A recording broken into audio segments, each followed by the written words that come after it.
नमस्कार, दैनिक भारत में आपका स्वागत है। धरना स्थल पर बैठा हूँ। मेरे पीछे ये जो लोग हैं, बहरा थाना में एक गांव आता है बनरबन्ना, वहाँ के लोग बदरबन्ना बहरा थाना में एक गांव आता है बदरबन्ना, वहाँ के ये लोग हैं और मेरे पीछे महिलाएं काफ़ी बैठी हुई हैं। और यहाँ जो सत्ता का दुरुपयोग हो रहा है, सत्ता में रहने वाले लोग जिस तरीके से खेल खेलते हैं कानून से, उसकी एक जीती जागती मिसाल यहाँ धरने स्थल पर आपको देखने को मिलेगी। आपको बताते चले कि समीउल्लाह उर्फ नसीम साहब की हत्या 10 नवंबर 2022 को हो जाती है। ये एक राजनीतिक लड़ाई थी, होती है, हार जीत होता है, वो खड़ा होता है, वो हारता है, ये सारी चीजें चलती हैं। लेकिन दुश्मनी इतनी बढ़ गई थी कि उनकी हत्या कर दी गई। उनकी जो पत्नी है वो विधवा हो गई, 2 बच्चे हैं। माँ बिलक बिलक के मेरे पीछे रो रही है। और इस घटना का जो सबसे डार्क पहलू है, जिसे काला अध्याय कहा जाए, वो ये है कि नसीम साहब के मरने के बाद उन पर जो पहले राजनीतिक मुकदमे हुए थे, उनको जिंदा करके, उस मुकदमे को जिंदा करके थाना उनके परिवार को परेशान कर रहा है। और समीउल्लाह की हत्या किसने की, ये पता करना पुलिस का काम था। और पुलिस को चाहिए था कि हत्यारा जो भी है उसको जल्द से जल्द पकड़ करके सलाखों के पीछे कर देना। वो नसीम साहब एक राजनीतिक लोग थे, हर आदमी राजनीति में है। इसका मतलब ये नहीं होता है कि दुश्मनी इतनी बढ़ जाए कि सामने वाले की हत्या कर दी जाए। इसी को लेकर ये लोग बैठे हैं यहाँ धरने पे अपनी मांग को लेकर। और कुछ मांग नहीं है, एक ही मांग है कि जो जिसने हत्या की है उसको पकड़ के सलाखों के पीछे कर दिया जाए, ताकि पीड़ित परिवार को इंसाफ मिले। और उनके मरने के बाद जो पिछला मुकदमा था उसको जिंदा किया गया। और उनके परिवार को जो परेशान थाना कर रहा है, ये बड़ी ही दर्दनाक घटना है। जब आदमी मर गया मुकदमा बंद हो जाता है, लेकिन उसके बावजूद उनकी माँ को, उनकी बहन को, उनके भाई को, उनके बच्चे को, जो छोटे छोटे हैं, जो मुकदमा नहीं समझते हैं, जिन्होंने अपना बेटा, अपना बाप, अपना पति खो दिया है, उसको परेशान किया जा रहा है। ऐसा यहाँ बैठे धरना के पर, यहाँ पे जो लोग धरना पर बैठे हैं उनका कहना है। आइए एक एक करके यहाँ पे बैठे हुए लोगों से, उनके भाई से, उनकी माँ से हम बात करेंगे। गांव के समर्थन में लोग आए हैं, लेकिन हम परिवार वालों से बात करेंगे और आपको बताएंगे पूरी घटना, पूरी दास्तान और अब तक पुलिस कार्रवाई में क्या कुछ हुआ, सब हम आपको एक एक कर बताएंगे। धन्यवाद। नसीम साहब की माँ है मेरे बगल में, अभी बिलक बिलक के यहाँ पे रो रही थी। एक माँ को अगर इंसाफ नहीं मिलता है, एक पत्नी को इंसाफ नहीं मिलता है, एक बच्चे को इंसाफ नहीं मिलता है, तो क्या हालत होती होगी उस घर की, इसका अंदाजा आप भली भांति लगा सकते हैं। आइए हम उनकी माँ से बात। कब हुई थी आपके बेटे की हत्या और किसने कर दिया, और अभी तक जिसने किया वो पकड़ाया कि नहीं पकड़ाया? 10 नवंबर को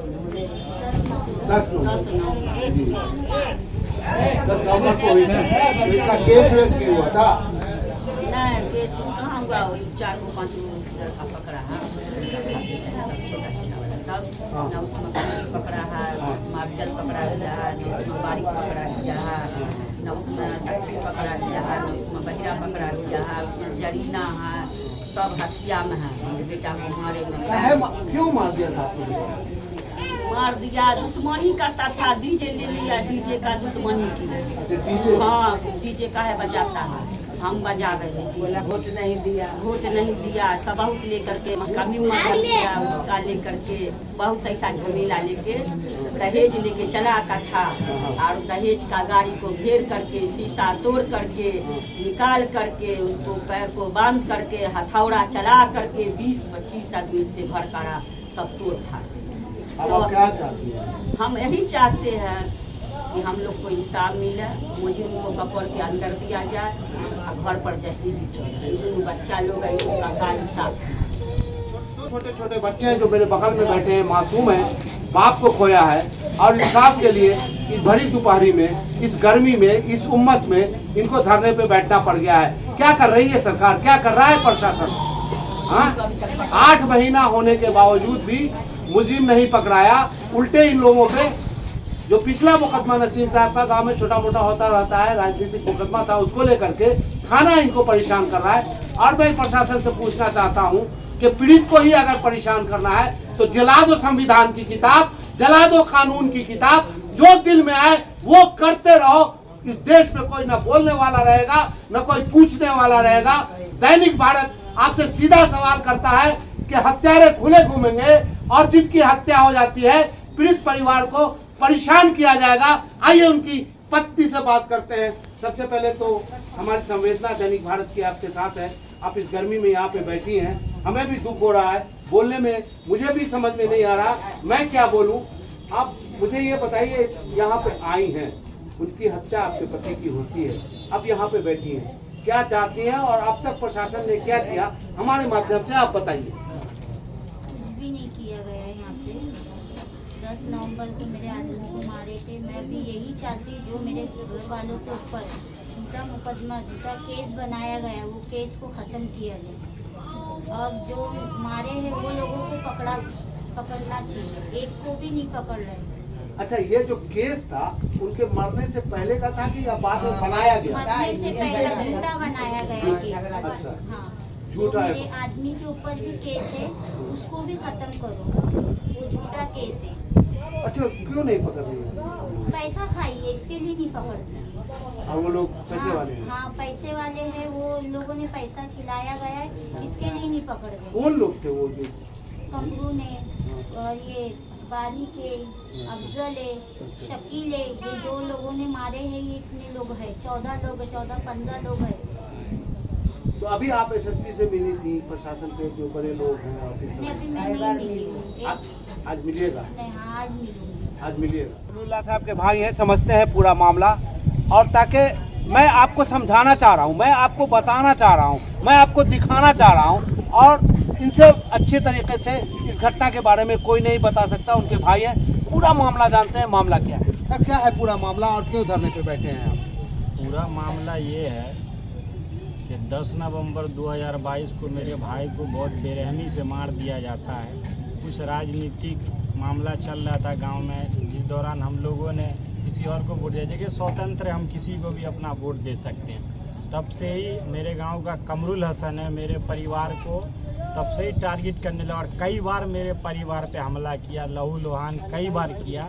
मामला इतना बढ़ जाता है, पूर्व दुश्मनी के कारण 24 अक्टूबर को 2022 में ये जो एक इसमें सूचक है मोहम्मद सरफराज, वो मेरे छोटे भांजा 10-12 साल का, उनको जान मारने के नियत से बाइक से एक्सीडेंट करके और उसको लहू लुहान कर देता है। इस सिलसिले में भी हम लोग बहेरा थाना में FIR दर्ज करवाने जाते हैं, लेकिन हम लोगों का कुछ नहीं सुना जाता है। वहाँ पे हम लोग कई बड़े पदाधिकारी के पास जाके किसी न किसी तरह हम लोग अपना FIR दर्ज करवाते हैं। और जो इसमें एक सूचक है मोहम्मद सरफराज, उसने उल्टा मेरे भांजा को भी मारा था।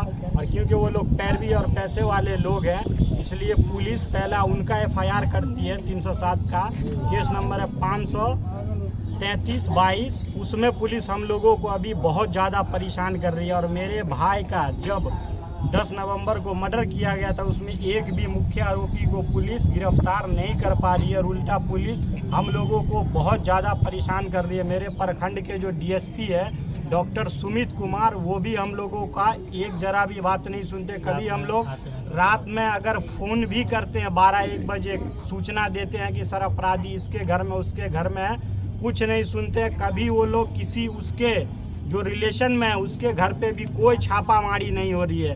तो मेरी बस यही मांग है कि मेरे भाई के मर्डर में जो भी लोग इन्वॉल्व है उनको तत्कालीन गिरफ्तार किया जाए। हम लोगों पे जो फर्जी मुकदमे थे, तो समझौता पत्र भी बना था और थाना प्रभारी द्वारा बोला गया था कि हम लोग इसमें सही से जांच करके सारा जो फर्जी FIR है उसको ख़त्म कर देंगे। ये जो 307 का मुकदमा हम लोगों के ऊपर हुआ है, उसका DSP द्वारा कोई इन्वेस्टिगेशन गांव में नहीं किया जाता है।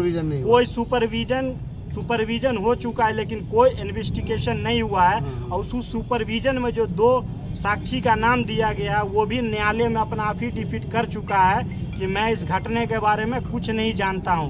मैं यही बस कहना चाहता हूं कि पुलिस प्रशासन का मनोबल इतना बढ़ गया है कि अपराध रुकने का नाम नहीं ले रहा है बिहार में। मैं क्या नीतीश कुमार जी से भी मैं यही गुजारिश करना चाहूँगा कि कि क्या बिहार में गुंडा का राज चलता है, क्या प्रशासन का कोई भी राज नहीं है यहाँ पे। उल्टा मेरा भाई का मर्डर हुआ है, उल्टा पुलिस हम लोगों को बहुत ज़्यादा परेशान कर रही है। धन्यवाद। क्या क्या क्या मांग करेंगे? आज मिलेंगे एसएसपी साहब से? जी, हम अगर एसएसपी साहब से मिलेंगे तो यही मांग करेंगे कि इसमें मेरे भाई का जो मर्डर हुआ है मोहम्मद शमीउल्लाह का, इसमें एक भी मुख्य आरोपी का अरेस्टिंग अभी तक नहीं हो पा रहा है, तो इसमें स्पेशल टीम का गठन करके दिया जाए ताकि मुख्य आरोपी की इसमें अरेस्टिंग हो। हम लोगों पे जो भी फर्जी मुकदमा हो उसका सही पूर्वक जांच करके उसको ख़त्म किया जाए। क्या नाम हुआ आपका? मेरा नाम मोहम्मद खलीउल्लाह है। समीउल्लाह साहब के भाई हैं? मैं समीउल्लाह साहब का भाई हूँ। सुन लीजिए, सुशासन बाबू कुशासन की एक बहुत बड़ी मिसाल दरभंगा लहरियासराय के धरना स्थल पर बैठी है। आपके सुशासन में हत्या हो जाती है, 8 महीना हो जाता है, पुलिस हाथ पे हाथ धरे बैठी है और अपराधी की अभी तक गिरफ्तारी नहीं होती है।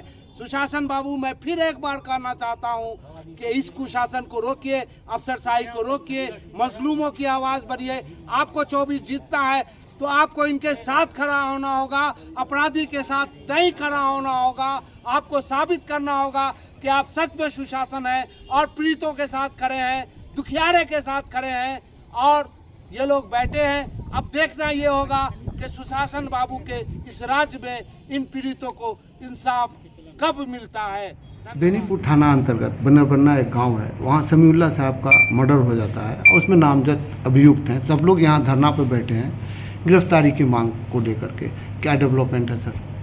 उस केस में देखिए 14 लोगों पे एफआईआर हुई थी, उसमें कुछ लोग गिरफ्तार हुए थे और बाकी जो शेष बच गए थे उन पे कुर्की जब्ती की कार्रवाई करके आरोप पत्र समर्पित किया जा चुका है। जो लोग फिरार हैं अभियुक्त, उनके लिए हम लोग छापेमारी कर रहे हैं और उन सभी के ऊपर 5-5 हज़ार का रिवॉर्ड भी घोषित है जिला के स्तर से। जो सूचना अभी कुछ दिन पहले हम लोगों ने सोशल मीडिया के माध्यम से आप लोगों से शेयर भी किया था, तो उसके लिए हम लोग निरंतर कार्रवाई कर रहे हैं। गिरफ्तारी हमारी प्रायोरिटी है, क्योंकि जब तक जेल में नहीं जाएंगे, कोर्ट में उपस्थापित नहीं होंगे, तब तक उसमें सुनवाई नहीं प्रारंभ हो पाएगी। तो और अपील भी है लोगों से कि अगर किसी को सूचना मिलती है, पुलिस की मदद करते हैं अगर उनको पकड़वाने में, तो जो इनाम की राशि है वो उनको भी मिलेगी।